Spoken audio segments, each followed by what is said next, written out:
Welcome into Locked On Phillies. In today's episode, we're recapping what the Phillies did and didn't do at the trade deadline in an underwhelming, deadline for Dave Dombrowski and the Philadelphia Phillies. But what message does that send? And they do help the rotation. They help the infield depth a little bit. We'll break everything down with what the Phillies did today on deadline day on today's Locked On Phillies. You are Locked On Phillies, your daily Philadelphia Phillies podcast. Part of the Locked On Podcast Network, your team every day.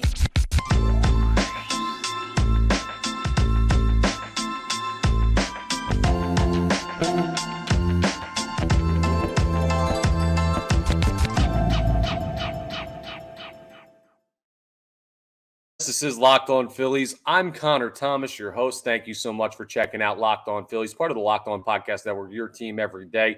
You can hear me on 97.5 The Fanatic on the radio as well. Watch me on NBC Sports Philadelphia every once in a while. 2 years credentialed Philadelphia Phillies media member and 2-year host of Locked On Phillies. Make sure you're rating, reviewing, subscribing to the YouTube. Would really appreciate that. Locked On Phillies on YouTube. Thank you so much to everyone who already has. Today's episode is brought to you by Game Time. Download the Game Time app, create an account, and use code LOCKEDONMLB for $20 off your first purchase. Last-minute tickets, lowest price, guaranteed. So check out our friends at Game Time. I'll tell you more about them later. But it's deadline day, or I guess it was deadline day. I'm recording this about 6:40 p.m. Eastern Standard Time. The Phillies are right about to start their game with the Miami Marlins tonight. And while that game's going on, I had to hop on to record here because I don't want to waste any time getting in on the news of the day, what the Phillies did and what the Phillies did not do. I'm going to start with an overarching review of the trade deadline in general. Then we're going to dive deeper into the two moves that the Philadelphia Phillies made. And I'll talk to you about those individual players. But honestly, when I look at this deadline, it's hard to not call it underwhelming. It really is difficult to not call it underwhelming. We came in to deadline day. I had been repeatedly telling you for months, the Phillies need three things. They need to add to the starting rotation. They're going to go out and get a bullpen piece, and they need to bring in a right-handed bat that could play a corner outfield spot. That's what I was looking for the Philadelphia Phillies. And, well, unfortunately, what the Philadelphia Phillies did, sorry, I think I got a little something in my mustache there, a little leftover dinner. What the Philadelphia Phillies did was they did not get a outfielder at all. They did not get a bullpen piece at all. And they added to the rotation, but they also got a depth infielder piece. So they traded for Michael Lorenzen. They traded a infield prospect from down in high A ball. I'll tell you more about that, the specifics of that trade and who they gave up and everything and why that's fine. But they trade for Michael Lorenzen from the Detroit Tigers, who is an all-star this year in the American League. He gives you some help in the starting rotation. Cool. They trade for Rodolfo Castro, who's most known for that video from the Pittsburgh Pirates of him sliding into third base and his phone flying out of his pocket and getting in trouble with that. So, yeah, Rodolfo Castro, not the most well-known baseball player, not a splash move by any stretch of the imagination. And earlier today, the Phillies had sent Josh Harrison. They had DFA'd Josh Harrison. So, basically ending his time here with the Philadelphia Phillies. And you had a feeling that that was a move to create room for another move. Maybe that was just a move for Lorenzen and create space on the roster because that's kind of what it was. That kind of made you feel like, okay, well, they're going to go bring in an outfield bat and maybe move other guys around. I did not think that the Josh Harrison DFA was leading us to a spot where you would be acquiring basically another Edmundo Sosa in Rodolfo Castro. Again, I'll dive deeper into these moves coming up, but I want to talk more about the overarching moves of the day and what this means from Dave Dombrowski, right? First of all, it means he agreed that the starting pitching needed help. Michael Lorenzen has been a bullpen pitcher in the past and a good one. So he's also a guy that has that versatility to move to the pen if they want to go five-man rotation in the playoffs and Aaron Nola figures it out and they trust Christopher Sanchez. He could be a good bullpen piece. So I guess they're kind of filling two needs with one guy. In that spot, they're going to go six-man rotation for a little bit now until they get everything all worked out and this long stretch of consecutive games is over. So a little bit extra rest for pitchers. That's a good thing for the starters and hopefully for the bullpen as well. But so I guess technically they did add bullpen help if Lorenzen ends up in the bullpen. And you're getting Alvarado back off the injured list soon. Andrew Bellotti is down in AAA, and he's been throwing really, really well in the minors. he might come up at some point, so you could replace like Dylan Covey and Junior Marte with those guys and make everything look better at the major league level. So maybe they didn't need as much bullpen help as it seems like. I might have wanted them to add, but okay, that's fine. The biggest question is why no outfielder, why no left fielder, why no right-handed bat like that could help you out that way? Rodolfo Castro, a switch hitter, by the way, but I don't see him as a guy who's like adding a bat to the lineup. He's hitting like 228 this year. Here's kind of what Dave Dombrowski tells you by doing that. First of all, there weren't like great options. The Red Sox won too much, and they weren't straight out sellers. Bellinger was taken off the market because the Cubs kept winning. The Teoscar Hernandez deal with the Mariners never really got done. I don't really think that there are a lot of options out there. And if you're watching on YouTube and you see me checking my phone at all, it's just because things trickle in. Okay. Jeff Passan just said he's done tweeting about the trade deadline. So I just wanted to make sure we weren't getting any last minute trades. Like we could still get notifications late because the league office received the paperwork late and it's just breaking. But yeah, it looks like the Phillies are done with those two moves. I fully expected them to add someone in the outfield. I thought their biggest need was at starting pitcher, but I understand why people who thought their biggest need was in left field and another right-handed power bat, why they would be upset about this trade deadline. But Dave Dombrowski is basically saying this. As far as the lineup's concerned, as far as the offensive production, as far as the outfield, one, he's saying in the outfield, we like what we have in-house as far as defensive ability. With Brandon Marsh, Yohan Rojas' emergence. So Rojas, he's going to be up with the team the rest of the year. What Castellanos has been able to do in right field, what Kyle Schwarber can give you a little bit when he plays the field, which I think that's insane. But I think it also says that they do firmly believe that Christian Pache is going to come back and be able to contribute and play for this team this year. He's currently on the injured list because he had to get some screw removed that was protruding from his elbow. I don't know what the time frame is for his return, but they think he's coming back before the end of the season. It seems like they're confident that that's going to be a thing, or else I imagine they would have added. But the lineup could use help with right-handed bats, right? Well, what that says to me by them not doing it is Dave Dombrowski basically said, hey, we got to go have our big bats hit. Like our top-level guys, Trey Turner, Kyle Schwarber, Nick Castellanos, Jake Romito, Bryce Harper, those guys have to produce. They have to. That's the option. Like I think Dave Dombrowski, he's saying two things, right? So this is Dave Dombrowski facing the fans, the first one, and then it's going to be him turning around and talking to the team. So facing the fans, he's saying, I think this roster is good enough to compete for and win a World Series right now when it comes to position players that we have available. And we kind of felt that way going into the season, right? That they were a stacked roster and all this stuff. And even though they haven't played like it, Dave Dombrowski is telling the fan base, I like where we're at position player-wise. I like where we're at starting lineup-wise. Maybe not the order, but like the guys that are in it. And he feels confident in that. That's what he's telling the fans. And then he's going to turn around, and what he's telling the players is, yo, I didn't add anybody. And I'm telling the fans you guys are good enough. So guess what? Go out there and be good enough. Like I'm putting the onus on you to go out there and play up to your contracts and to the backs of your baseball cards and how you should play as players of your caliber. You're not getting help in left field at the trade deadline. You're not getting Juan Soto, Shohei Ohtani, Nolan Arenado, Paul Goldschmidt, none of these top-level guys. No. We're not doing that. I think you're good enough. Now go out there and don't make me look like an idiot by not adding anybody. That's what he's saying to the players as opposed to what he's saying to the fan base. So that seems to be the big message from the trade deadline. Dave Dombrowski, if he believes they're good enough, I'm inclined to trust him because of the work he did last year. He didn't think that team was good enough as is, and he added Brandon Marsh and Noah Syndergaard and David Robertson.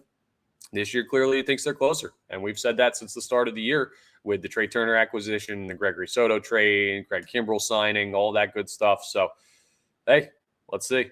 Let's see if Dave Dombrowski ends up being right. I'm not saying it was a terrible trade deadline.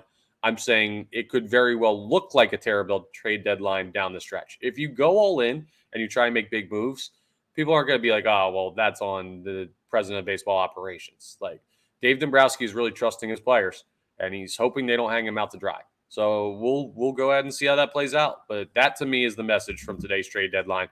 The top-level guys have to perform, and that's what we've been hearing from Rob Thompson and Dave Dombrowski really all year. So time to put up or make your president of baseball operations look not all that smart. And we'll see what the Phillies choose to do the rest of the way. Now, coming up, we're going to jump into the Michael Lorenzen trade. I'll talk you through that one, the big trade of the day for the Philadelphia Phillies and what he adds and the prospect that he was moved for. We'll break down all of that. And then we're also going to get into the Rodolfo Castro trade to wrap up the episode. So plenty more still to come on the trade deadline on today's episode of Locked On Phillies. We'll be right back. But first, I want to tell you about my friends over at Game Time. Listen, the trade deadline is the perfect time to realize how important game time is. You get down to the last minute and all these people are scrambling. And it's this, that, and the other thing. And sometimes you got to pay all this extra money and stuff like that. And it's very difficult. Guess what? The trade deadline is difficult. The deadline to get tickets for your favorite game or concert or event, not difficult at all with Game Time. It's absolutely the best app out there to get tickets, last-minute tickets in general. But buying tickets to your favorite events, it shouldn't feel like the trade deadline. It shouldn't feel stressful. Game Time's a fast and easy way to buy tickets for all the sports, music, comedy, and theater near you. They got great deals on last-minute tickets. It's best price guarantee they have. You can stop stressing over overpaying. Could you imagine if every trade deadline trade guaranteed you the best price? Like, that would be awesome. GMs and president of baseball operations would be out of a job because it would be so easy. That's how easy Game Time makes it. You don't have to plan months in advance. You can get tickets up to the day of the event. You get exclusive flash deals on tickets for football, basketball, baseball, concerts, comedy, theater, and more. And the Game Time guarantee means you'll always get the best price. If you find tickets in the same section in a row for less, Game Time will credit you 110% of the difference. You get pictures of your seat before you buy, so you know exactly what you're looking at. You buy tickets in a matter of seconds, just a couple of taps and you're all good. And tickets are sent directly to your phone. You don't have to wait for like a transfer or anything. So snag the tickets without the stress with Game Time. Download the Game Time app, create an account, and use code LOCKEDONMLB for $20 off your first purchase. Terms apply. Again, create an account and redeem code LOCKEDONMLB for $20 off. Download Game Time today. Last minute tickets, lowest price, guaranteed. All right, let's talk about the Michael Lorenzen move. Now, he has been pretty darn good for the Detroit Tigers, and I just want to go ahead and get down here to the Philadelphia Phillies return, or what they sent back, I should say, rather, for Michael Lorenzen. And first of all, let's talk about what Lorenzen's doing in Detroit and why the Philadelphia Phillies wanted to acquire him and what he can bring. Lorenzen's a 31-year-old on an expiring contract. He's got a 3.58 ERA this year, a 5-7 record. I don't really care about the 5-7 record. It's Detroit. But he's got a 2 WAR just this season, which he's got a 9.3 career WAR, and he's spent a good amount of time in the league. So that's good numbers by him. I like what Lorenzen brings. Mid-90s fastball, good off-speed stuff, slider, changeup, cutter is what he throws. Nothing crazy, but good stuff. And he's a guy that will fit either in the rotation or in the bullpen. He's versatile, which I talked about, which is super big for the Philadelphia Phillies as far as his ability to move to the bullpen and kind of fill those 2 needs like I was talking about in the opening segment. So I do like that for Michael Lorenzen. And even though he's a veteran, he is a guy, though, that hasn't pitched in the postseason all that much. He has like 2 appearances in the postseason ever. So it's kind of interesting on that front. But I still think he's talented and he's having a really good year. Now, who the Phillies gave up for him was Hao-Yu Lee, who's a 20-year-old second baseman prospect down in high A. What is it, Jersey Shore? Yeah, so Jersey Shore is the high A team for the Philadelphia Phillies. I lose track of the high A, low A, whatever. Bottom line, he's far away from the majors. He is the Phillies' number 5, or I guess he was the Phillies' number 5 overall prospect, though. And here's why I think the Phillies were willing to part with Hao-Yu Lee. He's a solid hitter. He's got the prospects of being a really good hitter at the major league level. Not a lot of power, but like very toolsy hitter from the second base spot. But I don't know if you guys know this, but there's this Trey Turner guy who plays shortstop and this other guy, Bryson Stott, who plays second base. And the hope is that both of those guys are going to be with the Phillies for a long time. Last trade deadline, Logan O'Hoppe, great catching prospect. JT Realmuto's here. He didn't have a chance. He was blocked by a good player who the Phillies hope is going to have longevity here in Philadelphia. So you move. It's kind of the same thing with Hao-Yu Lee. Now, Logan O'Hoppe was much closer to the major leagues than Lee currently is at 20 years old. And maybe he develops into more of a prospect than he looks like right now. But bottom line is he was blocked at his position and middle infield in general. So I don't mind them moving a guy who's top 5 in their organization. So, yes, that's a fine trade. I think both sides won on this one. The Tigers get a nice prospect. The Phillies get a guy that can help them today to go ahead and compete. Now, let me tell you my one worry about Michael Lorenzen, right? He's already thrown 105 innings pitched this year. His career best in innings pitched is 113.1, and that was back in his rookie year in Cincinnati in 2015. So when he comes here and he's making starts for this team and then moving to the bullpen, he's going to blow that innings count out of the water. At 31, he's not past his prime at all. But I worry about his ability, his body's ability to handle the workload. He's a guy in great shape. He's also a great hitter. He's hitting a bunch of home runs, a bunch for a pitcher. I think he's got 7 career home runs or something back when pitchers used to hit. So he's an athlete. He works out and everything. He's in good shape. So hopefully he's fine, but that's my worry. When you see a guy that's already close to his total innings limit from the most innings he's thrown in a season in his career, and then you see him coming to a new team at the start of August to be a starter, that's a little bit troubling. So I wonder about how he can hold up with 2+ months to go, including the postseason. Other than that, though, he's a solid pitcher who didn't cost you all that much, who can fit into the rotation, who has good stuff, that just seems to be a guy that works with this team. I love the Lorenzen move. I really do. I think it was a great signing, great trade. I think it's going to be lost in the shuffle of what Dave Dombrowski didn't do, but I think when everything's all said and done, we're going to look at the Michael Lorenzen move as one that pushes the Phillies closer to the postseason and may help them in the postseason as well when they get there. So I feel good about it, and I feel good about what they gave up. I have no notes. Perfect work by Dave Dombrowski on the Michael Lorenzen trade. That in a vacuum was great. So good work by Dave Dombrowski there. That's what the Phillies and Phillies fans were looking for, and I'm happy with that. The next trade we're going to talk about, though, this Rodolfo Castro trade is super interesting to me, and I'm already going back and forth with people on Twitter about it because, frankly, I don't get it. And I'll tell you why as we wrap up today's episode of Locked On Phillies. All right, now let's talk about Rodolfo Castro. Rodolfo Castro was traded by the Philadelphia Phillies, and he comes here in exchange for Bailey Falter. How quickly Bailey Falter has fallen. He was such a huge part of the Phillies' postseason push last year. He was great down the stretch for them, and then he wasn't good in the postseason, and then he wasn't good in spring training, and he made the roster mainly because Andrew Painter had his UCL issue, and then he wasn't good as the 5th starter for the Phillies earlier this year. He gets sent down. He's not good in the minors. And then he ends up getting dished to Pittsburgh. The Phillies basically give up on the Bailey Falter experiment when it looked like they had a guy who would be a nice bullpen piece for them for a couple of years. So sad to see Bailey Falter go. I did like the potential he had, but clearly he didn't play up to that. So that's okay. I'm not mad at losing Bailey Falter at all. I'm not worried about, what are the Phillies going to do without Bailey Falter? That's not the weird part of this move. To me, the weird part of this move is looking at Rodolfo Castro and thinking that he was worth making a move for to upgrade over Josh Harrison, who was sent down. Now, Josh Harrison has not been good this year. I'll read you Josh Harrison's stats in a second to compare him to Rodolfo Castro, but here's what you're getting with Castro. 228 batting average, 228. That's not breaking the bank at any point in a bad way. He's 28 above the Mendoza line. When you look at a guy who plays, he's a versatile infielder. He's basically Josh Harrison, but younger, right? As far as he debuted at 21 years of age, he's 24 now. So he's been up and down with the Pirates a little bit, but 228 is not anything crazy for that. He's a solid defender. 6 home runs this year and 197 at-bats, 22 career home runs and 536 at-bats. So basically what that says is over the course of a season, 500 at-bats is probably about what you're looking at for a season. 22 home runs over the course of that, 20-some, we'll call it. That's solid numbers. It shows a little bit of pop. If that translates to consistency, okay, cool. That's nice. But where does he fit into the infield? I get he fills Harrison's spot. I still like Edmundo Sosa better overall, but okay, so you got another Edmundo Sosa. So I guess when Bohm and Stott and Turner need days off, now you have the guys to back them up. I get how he fits onto the team, but you had a clear need in left field. I don't understand why sending Josh Harrison down and bringing Rodolfo Castro in was a priority. But, as I talk to myself more, I'm starting to talk myself through how it makes sense. He's under team control until 2029.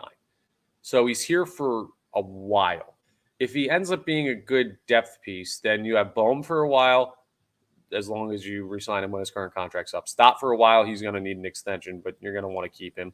Turner for a while, Edmundo Sosa for a while, Rodolfo Castro now for a while. You got to figure out what you're doing at first base, but Bryce Harper's under control for a while if he can stick at first base. You have your infield and infield depth locked up for years, so I guess that's a good thing as long as these guys perform. I don't look at, but yeah, I see I'm waffling on this one because I don't think Rodolfo Castro is that good, but I don't think he has to be that good to be effective as a utility infielder. But you already have a utility infielder.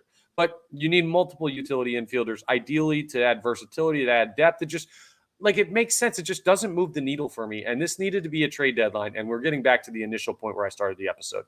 This needed to be a trade deadline where you move the needle, where Dave Dombrowski goes out and he trades for people that make the Philadelphia Phillies a better baseball team. I don't think that today Rodolfo Castro makes the Philadelphia Phillies a better baseball team. I do think Michael Lorenzen does. But I'm counting that as one move that really helps the team this year.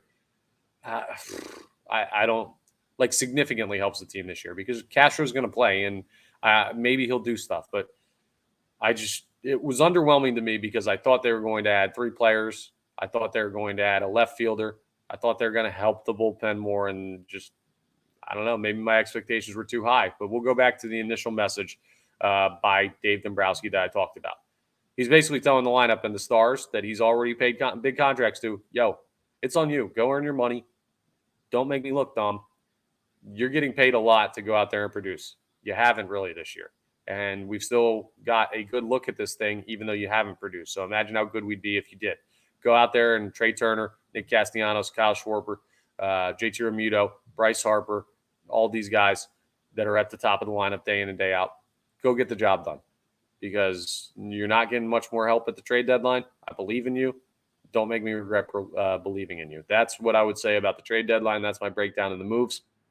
We'll have more in the coming days as more stuff comes out, and we'll see these guys play and how they fit into the team. But, yeah, those are just my thoughts on what the Philadelphia Phillies did today. So I appreciate you checking everything out here on Locked On Phillies. Thank you so much. Real quick, because it was a trade deadline episode, I kind of forgot to do this. I apologize to our friends over at Sirius.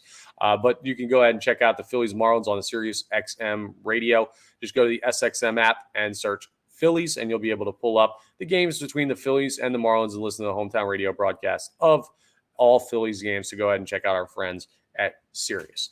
That's all for today's episode. I got to hop off, watch the game. I got another stream later and everything. So work still to be done for me, but the Philadelphia Phillies work and Dave Dombrowski's work at the trade deadline is over.